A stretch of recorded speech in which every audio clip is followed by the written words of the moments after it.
Notre Dame is far and away number one. Yeah. Now I have a little bit of hate towards Notre Dame. I won't lie to you, but I think Notre Dame fans love that, so I don't think it's necessarily a bad thing. Is every fan base is broken down kind of the same way. You have 95% to 90% of the fan base, really nice, really lovely people, will always be friendly and kind of crack jokes with you. Then you have the 5 to 10%. Tyler Atkinson's a difference maker. And I think this kid's going to make 4 or 5 plays every single Saturday that are going to be incredible for this team. Yeah, I love the idea of having these arguments, one person on one side, one person on the other. I believe Ari Wasserman and Brooks Austin possibly are going at it with Big Ten versus SEC. That'll be really fun.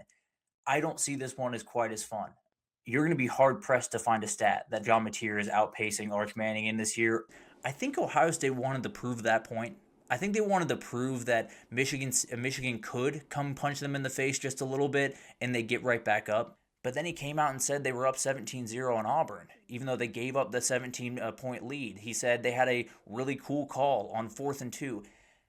It's just a terrible way for us to disseminate information and for us to justify who gets into a playoff.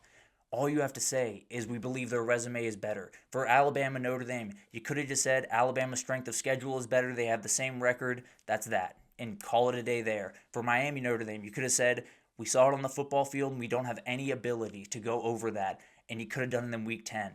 You decided to wait till the end, and now you've made Notre Dame very angry, and it's created a couple more problems, and we'll talk about that here in a second. And then Jeremiah Smith came into the mix, and they just decided number fours alone, let's just throw it up to him, and it worked. It was the man coverage that we've talked about really all week. It came back to bite Notre Dame in the worst possible moment. When this team gets in their groove, when they find their blocks, when the running backs really trust everything in front of them, when wide receivers like Elijah Surratt, Omar Cooper, and Charlie Becker are making the one-on-one plays that they're making, is there anything to be done?